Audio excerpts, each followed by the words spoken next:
அஸ்ஸலாமு அலைக்கும் வரஹ்மத்துல்லாஹி வபரகாத்துஹு. இன்றைய தினம் நாங்கள் இலங்கை படத்திலே இன்னும் சில மேலதிகமான இடங்களை நாங்கள் குறிக்க இருக்கிறோம். அதாவது துறைமுகங்கள், அவற்றை நாங்கள் குறித்து பார்க்க இருக்கிறோம். இப்போ பாருங்கள், இது உங்களுக்கு தரப்பட்ட இலங்கை படம். இதில் நான் ஒரு இடத்த கொஞ்சம் ஜூம் பண்ணுறேன், பெருசாக்குறேன். அதுலேருந்து நம்ம குறிச்சிட்டு வருவோம். பல்வேறு துறைமுகங்களை நாம் இன்றைக்கு இந்த படத்தில் நாங்கள் குறிக்க இருக்கிறோம். முதலாவது துறைமுகம், அதாவது இந்த பகுதியில் பாருங்கள், இந்த பகுதியில் இதுதான் பருத்தி துறைமுகம். பருத்தி துறைமுகம் கொஞ்சம் பெருசாக்குறேன். சரி, இந்த பகுதியை பாருங்கள், இது பருத்தி துறைமுகம் ஒன்று. அதே போன்று இந்த இடத்துக்கிட்ட வந்தீங்கன்னு சொன்னால், அதாவது இந்த இடம் சரியா ஞாபகம் வச்சுக்கொள்ளுங்க. இந்த இடத்துல வந்தீங்கன்னு சொன்னால் இது ஆனை இரவு. அதே போன்று இந்த பகுதியில் பூநகரி துறைமுகம். பூநகரி இந்த இடத்துல, இந்த பகுதியில் பார்த்தீங்கன்னு சொன்னால் ஜம்புகோலப்பட்டினம் தான் இருக்குது. ஜம்புகோலப்பட்டினம் அல்லது காங்கேசன் துறை. ஜம்புகோலப்பட்டினம் அல்லது காங்கேசன் துறை. அதே போன்று இது ஊர்காவற்றுறை. இந்த பகுதியில் பாருங்கள், இந்த இருக்குது ஊர்காவற்றுறை அல்லது ஊராத்தோட்டை அப்படின்னு சொல்லியும் அழைக்கப்படும். அதே போன்று இந்த இடத்துக்கிட்ட வாங்க, இந்த இடத்துக்கிட்ட இந்த இருக்குது, இது முல்லைத்தீவு. அதே போன்று இந்த இடத்துக்கிட்ட வந்தீங்கன்னு சொன்னால் இந்த பகுதியில் நீங்கள் மார்க் வச்சுக்கொள்ளுங்க, ஒரு இலங்கை படம் எடுத்து கட்டாயம் குறித்து பாடமாக்குங்க. பல்லவங்க துறைமுகம். சார், அடுத்தது இங்கே வாங்க, இதில் இந்த இருக்கிறது திருகோணமலை. இந்த இருக்குது திருகோணமலை அல்லது கோக்கர்ண அப்படின்னு சொல்லி அழைக்கப்படும். இங்கே ஒரு கோட்டை இருக்குது, பெட்ரிக் கோட்டை. 1795ஆம் ஆண்டு ஆங்கிலேயர் இலங்கையை முதலாவது தாக்கும்போது இந்த கோட்டை தான் முதலாவது அவங்க தாக்குனாங்க, திருகோணமலை பெட்ரிக் கோட்டை. சரி, இந்த பகுதியிலையும் ஒரு துறைமுகம் ஒன்று இருக்குது, இந்த இருக்குது. இது லங்காப்பட்டுன அப்படியும் சொல்லுவாங்க, அதாவது கொட்டியார குடா. இந்த துறைமுகத்தை பொறுத்த வரையில் இலங்கைக்கான புனித சின்னங்கள், புனித தந்தத்தாதுக்களை ஹேமலதா நந்தகுமாரன் ஆகியோர் கொண்டு எந்த கரையில் அவங்க, அதாவது எந்த துறைமுகத்தில் இறங்குனாங்க அப்படின்னு சொல்லி கேட்டால் இந்த லங்காப்பட்டுன துறைமுகம். சரி,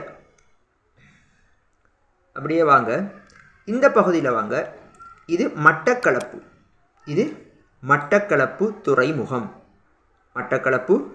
துறைமுகம். அடுத்தது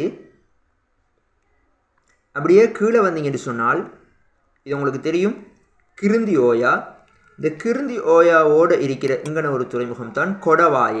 இலங்கையில் ஹாபரில் சுங்கவரி வாங்கிக்கிறாங்க அப்படிங்கிறதுக்கான சான்று கிடைக்கப்பெற்ற ஒரு துறைமுகம் தான் கொடவாய. சரி, அடுத்தது இந்த முனை, இந்த இடம், இதுக்கு சொல்லுவாங்க தெய்வேந்திர முனை அல்லது தெவினுவர அல்லது தேவநகரம். தெய்வேந்திர முனை அல்லது தெவினுவர அல்லது தேவநகரம். அடுத்தது இந்த பகுதிக்கிட்ட வாங்க, இந்த இடம் காலி துறைமுகம், அதாவது ஜின்கங்கை ஓடக்கூடிய இந்த பகுதி. அப்படியே வாங்க, கழுகங்கை. இந்த பகுதி காலத்தித்த களுத்துறை துறைமுகம், காலத்தித்த. இது கொழும்பு துறைமுகம், அதாவது கழனி கங்கை கடலோடு சேரக்கூடிய இந்த இடம் கொழும்பு துறைமுகம். அப்படி வாங்க, இது நீர்கொழும்பு. இந்த பகுதி நீர்கொழும்பு. இது சிலாஃபம் அல்லது சலாவத்த அல்லது சல்வத்தோட்ட. சிலாஃபம், சலாவத்த அல்லது சல்வத்தோட்ட. அடுத்தது இது புத்தளம். இது கட்பிட்டி துறைமுகம். அடுத்தது அப்படியே மேலே வந்தீங்கன்னு சொன்னால் இந்த இடத்துல பாருங்கள், இதுதான், அதாவது கொஞ்சம் மேலே எடுக்கலாம், இந்த பகுதின்னு சொல்லலாது, கொஞ்சம் மேலே இந்த இடத்துல பார்த்தீங்கன்னு சொன்னால் இந்த ஆகிக்குது. இது மன்னார் அல்லது மாந்தை, மாந்தோட்ட, மகாதித்த. இதுவெல்லாம் மன்னாருக்குள்ள பழைய பெயர்கள். இதில் நீங்கள் தேவைப்பட்டதை கட்டாயம் குறித்து கொள்ளுங்க. இது துறைமுகங்கள், பண்டைய, இன்றைக்கி நம்ம பார்த்த விஷயம் பண்டைய கால துறைமுகங்கள். இது பகுதி 2. பகுதி 1ல் அவ்வளோ ஆறுகளையும் நான் உங்களுக்கு பெயர் குறிப்பிட்டிருக்கிறேன். அவ்வளோ ஆறுகளையும் குறிச்சுக்கொள்ளுங்க. இது வந்து துறைமுகங்கள், பண்டைய கால துறைமுகங்கள். அடுத்தடுத்து வரக்கூடிய பதிவுகளில் வந்து இன்னும் பண்டைய கால பல்வேறு இடங்கள் இருக்குது. வெட்ட வெளிகள், கற்கால மனிதன் வாழ்ந்த குகைகள், இப்படி பல இடங்கள் நாம் குறிக்க இருக்கிறோம். ஒவ்வொன்றா நீங்கள் இலங்கை படத்தில் கட்டாயம் இதை குறித்து வாங்க, பாடமாக்குங்க. அஸ்ஸலாமு அலைக்கும் வரஹ்மத்துல்லாஹி வபரகாத்துஹு.